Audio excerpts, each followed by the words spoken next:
The summer is definitely hot. How are you spending it? Is it on vacation, in the country, or in town with family? Is it summer school? How about a summer job? Whatever it is, we want to encourage you to continue to be vigilant in protecting yourself from the aedes aegypti mosquito.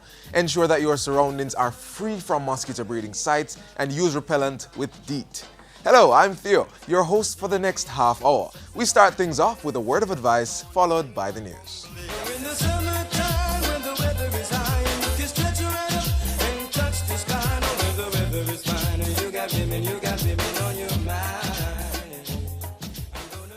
This is the Aedes aegypti mosquito that spreads the Zika, chikungunya, and dengue viruses. Protect yourself from the bite of this mosquito. A message from the Ministry of Health.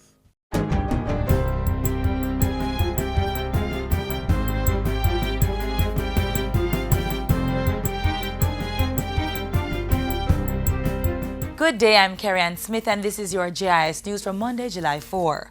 Government has received $3.79 billion from the World Bank to further boost disaster and climate risk management in Jamaica.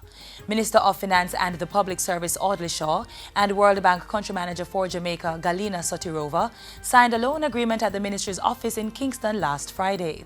The loan will be repaid in semi-annual consecutive and equal installments on January 15 and July 15 each year, beginning on January 15, 2023.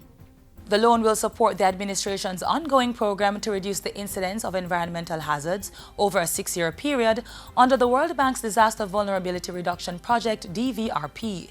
It will be implemented by the Jamaica Social Investment Fund, and specific focus will be placed on disaster response and recovery, creating safer environments for schools, and disaster risk financing and insurance. The DVRP will help enhance Jamaica's resilience to disaster and climate risk by improving the capacity of government agencies to generate and use hazards and risk information, make the national infrastructure more resilient. In the meantime, government has launched a youth environmental advocacy program, YEEP, to raise awareness among Jamaica's youth about the importance of the environment. YEEP is the brainchild of the Environment and Risk Management Division of the Ministry of Economic Growth and Job Creation in partnership with several government entities. It was launched at the Holy Childhood High School last week. The program targets high school students between the ages of 11 and 19 years. We have targeted you through this YEEP program because you have an important role to play in addressing and affecting the issues that challenge environmental preservation. And it is you who will benefit from the initiatives that we undertake to preserve the environment and the natural resources of this beautiful country. YEEP will engage students in interactive participatory sessions with government officers who work on national policies and programs related to the environment. They will be engaged on topics such as environmental management, climate change, biodiversity, waste management, and ozone depletion. The Ministry of Health will be implementing a $350 million intervention to reduce the time it takes for patients to see a doctor in public health facilities. The initiative begins this month on a pilot phase. We will be careful, Mr. Speaker, to monitor this intervention to determine its success, with the hope of rolling it out to all 23 hospitals, 24 if you involve the university, across the country. It begins with the emergency departments at 8 hospitals and 6 major health centers. The work will involve improving the process of customer service and the assessment and redirecting of non-emergency cases to the closest primary health center. The health minister says designated clinics will extend their opening hours to 10 p.m. and have been equipped to provide additional diagnostic and pharmacy services to facilitate persons who have been redirected to them. We recognize that this may not impact the waiting time in some of our specialist clinics and also the waiting time for surgery. We are therefore reviewing the use of our operating theatres, including the number of effective hours they operate, state of repairs needed and equipment, and the availability of the relevant staffing, with the aim of ensuring that this resource is maximized and accordingly waiting time is reduced. The National Health Fund, NHF, has approved a 100% increase to the subsidy on medications it covers for persons 0 to 18 years of age. Health Minister Dr. Christopher Tufton says this will benefit 10,850 persons starting September 1. We are going to be giving them an 80% discount rather than a 40% discount, which is costing the NHF some $70 million from the $26 million annually that the NHF will pay. He says the approval came after careful analysis by the Medical Review Subcommittee of the NHF Board and after verification that the initiative could be adequately financed for the foreseeable future. Sport Minister Olivia Grange has declared that the Caribbean Premier League CPL is an important element in the development of cricket in Jamaica. The minister was addressing last week's Fosca Oats launch of the Jamaica Talawa CPL campaign. She pledged the government's commitment, pointing out that the CPL 2020 games greatly impacted on brand Jamaica. Our commitment to the Talawa brand and to CPL is unmistakable. We recognize the importance of the CPL as an important sport tourism product. We commend the Talawa brand and, of course, our world-class players for shining the spotlight on the region and on Jamaica. The fourth edition of the Caribbean Premier League is playing from June 30 to August 2. And finally, Prime Minister Andrew Holness has extended condolences to the people of Trinidad and Tobago on the death of their former Prime Minister, Patrick Manning. In his letter to the current Prime Minister of Trinidad and Tobago, Dr. Keith Rowley, Mr. Holness said Manning was a stalwart in seeking the achievement of the CARICOM ideal. Prime Minister Holness added that Manning would long be remembered for his fearless commitment and dedication to advancing the political and economic development of his country. He asked Prime Minister Rowley to convey Jamaica's sincerest condolences to Manning's widow Hazel and sons Brian and David, assuring them of the thoughts and prayers of the Jamaican people during this difficult time. And that's it for GIS News Today. I'm Carrie-Ann Smith. Thanks for watching.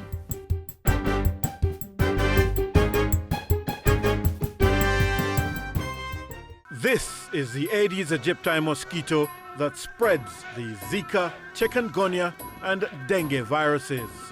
Search for its breeding sites and destroy them. A message from the Ministry of Health. The latest stories coming out of the office of the Prime Minister comes your way next.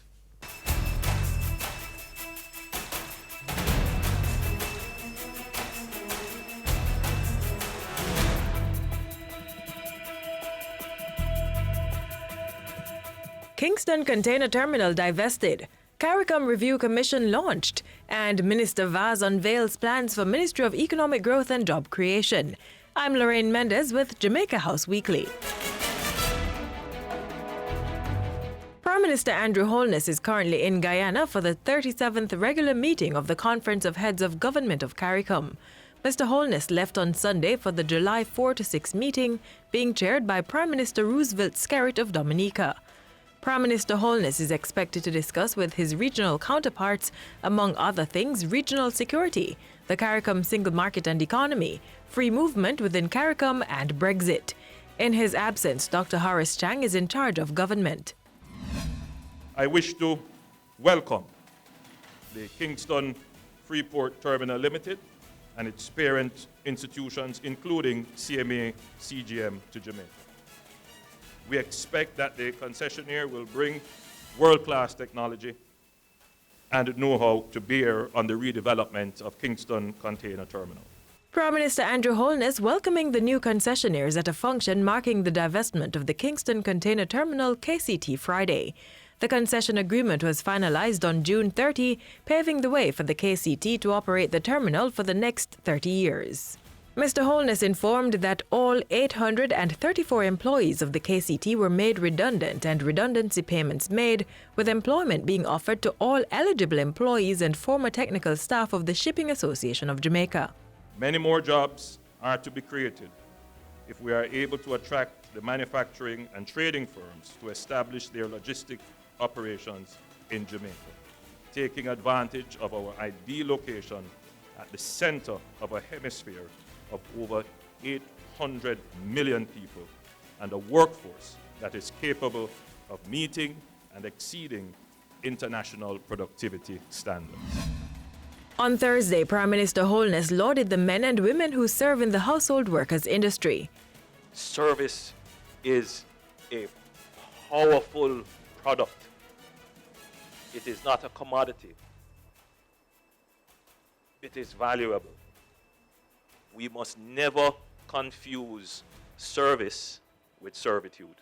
The Prime Minister was speaking at the 2016 Grace Kennedy Heather Littlewhite Household Worker Championships.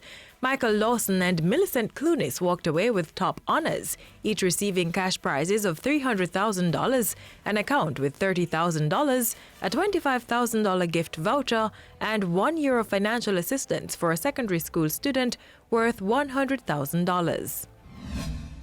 On June 28, the Prime Minister officially launched the CARICOM Review Commission, chaired by former Prime Minister Bruce Golding. This is about strengthening Jamaica's position within the regional integration process, which is absolutely important for Jamaica's economic growth and development for the next 50 years. In 6 months, the Commission will submit a report after evaluating the effects that Jamaica's participation in CARICOM has on its economic growth and development. The Commission will also analyse CARICOM's performance against the goals and objectives outlined in the revised Treaty of Chagaramas, assess the value of Jamaica's membership in CARICOM, and review the dispute settlement provisions. The members will have their first meeting tomorrow at the Ministry of Foreign Affairs and Foreign Trade. Minister without portfolio in the office of the Prime Minister, Daryl Vaz, was also on the go this past week. Making his contribution to the sectoral debate in Parliament Tuesday, Mr. Vaz announced plans to remove the red tape from $800 billion in investment projects, which are to provide some 80,000 jobs. Projects such as the Cassava project by Heineken in Jamaica here, P.A. Benjamin, who has an expansion plan for $25 million. Mr. Speaker, I can say to you, with my intervention and working with the other ministers and relevant agencies, you can rest assured that I will do everything to make sure that we get these projects out of the pipeline and get new projects on it. The minister also announced that the downtown development area has been expanded to include sections of Kingston and Port Royal. The current downtown Kingston incentive area extends north to North Street, west to Beacon Street, south to Ocean Boulevard, and east to Paradise Street. The proposed extension areas extend west to East Avenue, north to Connolly Avenue, east to Hillside Crescent, and south along the coastline. And Minister Vaz gave updates on the Cannabis Licensing Authority receiving 200 applications from interested investors and plans to outline the boundaries of the cockpit country. Prime Minister Holness also held high-level meetings at Jamaica House this past week. On Thursday, he met with the Partnership for Jamaica team, members of the National Road Safety Council and the Economic Growth Council. Before that, Mr. Holness chaired a meeting of the National Disaster Council. At the meeting held Tuesday, the Prime Minister received an update on the island's preparedness for the 2016 Atlantic hurricane season and other unforeseen disasters. Also on Tuesday, the Prime Minister said farewell to the outgoing Indian High Commissioner. And on the passing of former Trinidad and Tobago Prime Minister Patrick Manning, Prime Minister Holness hailed the former Prime Minister as a stalwart in seeking the CARICOM ideal. Mr. Holness said Manning contributed to regional security as well as the growth and development of a strong Caribbean society. He said the former Prime Minister will be remembered for his fearless commitment and dedication to achieving a better quality of life for the citizens of the Twin Island Republic. The Prime Minister also extended condolences to Manning's family and the people of Trinidad and Tobago. And that's it for this week's edition of Jamaica House Weekly. We return next time with the latest news coming out of the office of the Prime Minister.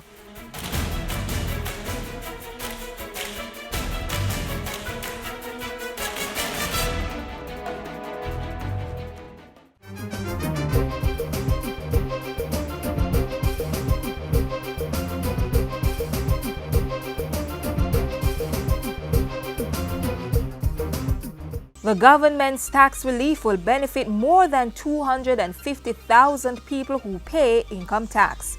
The tax threshold will be moved from $592,800 to $1 million on July 1, 2016, and to $1.5 million on April 1, 2017. The government of Jamaica, building a partnership for economic growth and prosperity. Summer workers, new workers, or currently employed persons, this next feature is for you.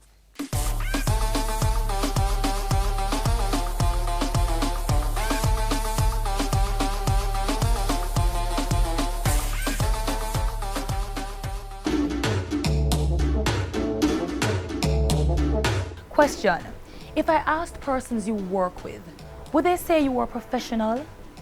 No, I'm not talking about your paid occupation. What I'm getting at is professionalism, your conduct at work. You see, the thing is, skills are all good and well. I mean, if a barber can't trim, well, you know the rest. But equally, if he doesn't do the job with the right attitude, well, he may very well find himself skilled, but out of a job. Professionals are punctual.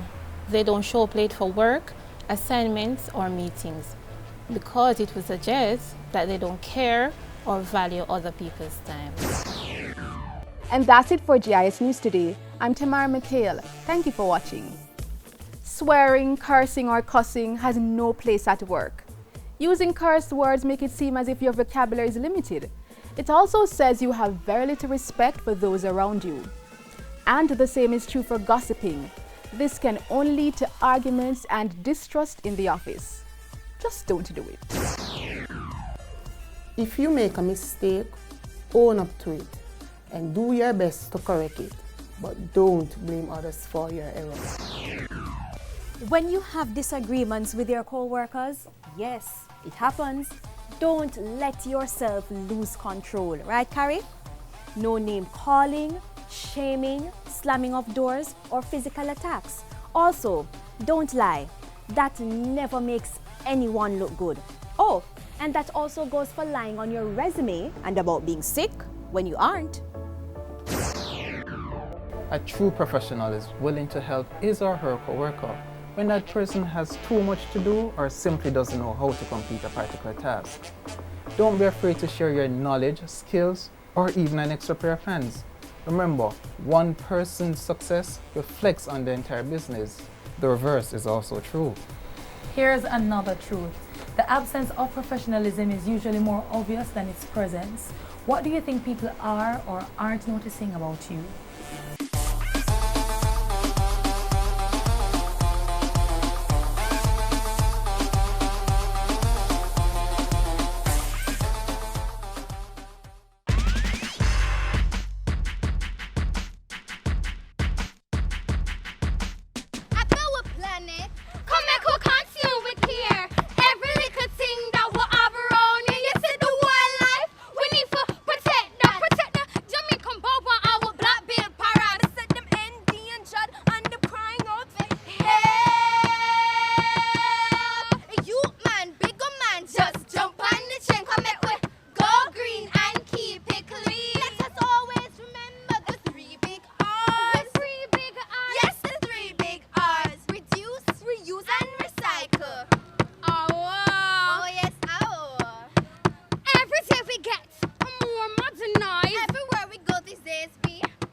Sunday is a family day.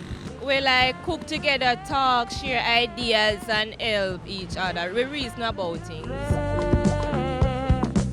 I spend quality time with my family every day. It is very important because at the end of the day, you have children around you and you have to show them that, okay, this is the foundation, this is the way it's supposed to be. They keep the family together and in line, you know, and especially with the boys. We here at the JIS are big on family, and summer is the time for spending quality time with our loved ones. What better way to spend it than at one of the island's treasures? It's no secret that Portland is one of the most beautiful parishes in Jamaica. Perfect for the nature lover who yearns to relax and unwind in a pristine environment.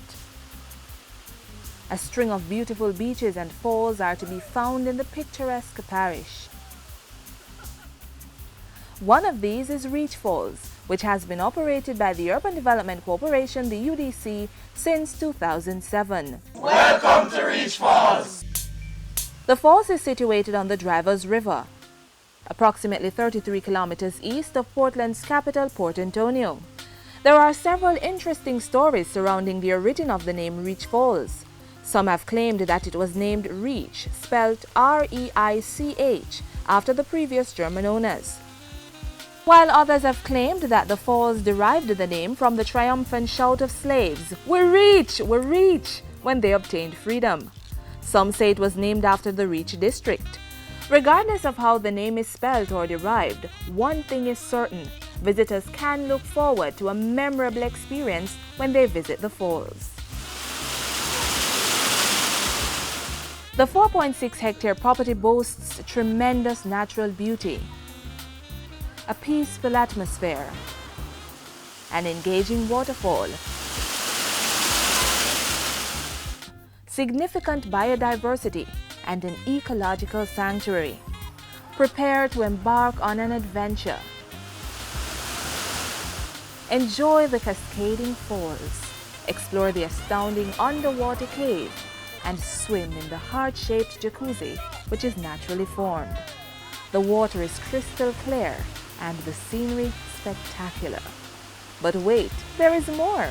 In addition to the falls, our guests can look forward to our nature trail upstream, as well as our relaxing picnic area. As it relates to the nature trail, it's a tour of about 30 to 45 minutes, and our guests enjoy the glistening waters of the Drivers River, the lush greenery of the forest environment, or the sound of exotic birds chirping away. The nature trail ends in our underwater cave, which is a spectacle in itself. It's absolutely mind-blowing. This breathtaking attraction is the ideal venue for several activities. If you're planning an outdoor event, then Reach Falls would be the ideal location. We are able to host events such as birthday parties, anniversary parties. We can also accommodate business meetings and even weddings. Those who have visited the attraction agree that it is a trip well worth the while. Reach Falls was amazing. We brought our whole family, age 5 to age 8, and everyone was able to do it because we had this incredible guide, Canton, who took us up. And my youngest is not a strong swimmer yet, and he made sure that she got through every little spot. And the kids had just an amazing time. I had a lot of fun. There was hiking and there was also some swimming. We got to go under a waterfall and it was just a lot of fun. Reach Falls was just beautiful. Really amazing wonder of the world. It's just the water is so blue, everything's so clean. It's such an adventure. Our children just loved it. It was really wonderful.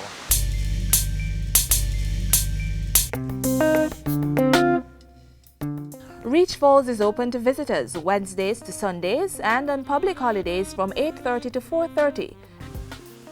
The Urban Development Corporation, making development happen in Jamaica's attraction sector. It's been 11 months. 7 years. 12 years. Since I became the most important person in the world. It's a big responsibility to know that her future is in our hands. I have to tell him and show him that he is my #1. I want to prepare them for life's journey. So as them grow, them know the difference between right and wrong.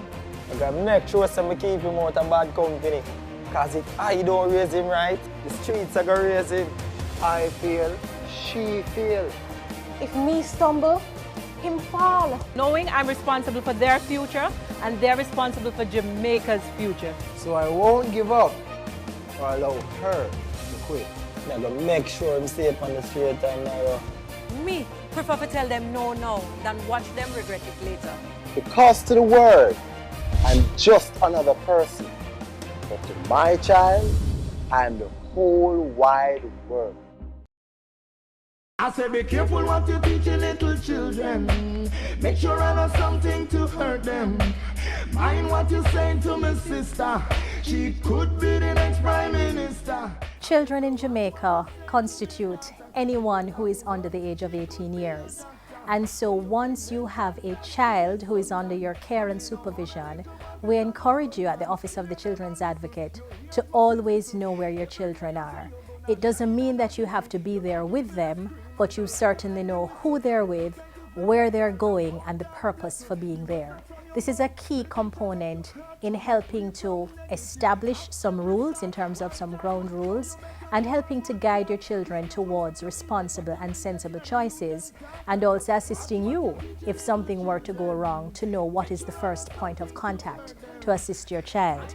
While you're not to look at everybody as a potential suspect, that you need to be very wary of adults, whether they're in positions of authority or not, that seek to want to have a very close relationship with your child. Somebody who wants to invite your child on an outing and it's just that adult and your child alone. Somebody who wants to take your child to a very special event to reward the child, perhaps for some performance that the child would have done in an extracurricular activity or for academic excellence. We encourage you to look at these situations very carefully and to determine whether or not it's an appropriate meeting or outing that this person is propositioning for your child. If you're enrolling your child in a daycare, ensure that you know something about the track record of that daycare. Ensure that the daycare has what we call an open door policy, which allows you to go in, see what's happening, observe how the workers there interact with the children, and know some of the ground rules that guide these interactions. If they're going on outings, whether it be school trips or otherwise, ensure that at some point, even if you can't go to all, you do attend some of them, so you get yourself integrated into the system and the culture of the school. For these tips, and of course any other information that deals with children, that is anyone under 18 years, please feel free to contact the Office of the Children's Advocate. We're at 72 Harbour Street, downtown Kingston, and our numbers are 948-1134, or website www.oca.gov.jm. Watch what you teach your little children. Make sure I know something to hurt them. Mind what you saying to my sister, cause she could be the next Prime Minister.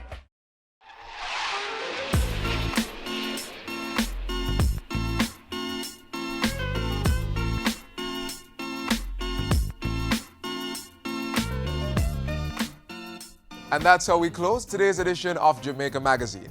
Keep in touch with us by sending your emails to jamaicamagazine@jis.gov.jm. You may also visit our website, jis.gov.jm. If social media is your main source of information, we have Facebook, YouTube, and Twitter pages, so be sure to add us. There's also a JIS app that can be downloaded from the Google Play Store. On behalf of the entire team here at the JIS, I'm Theodore Henry. Thank you for watching. This has been a production of the Jamaica Information Service, the voice of Jamaica.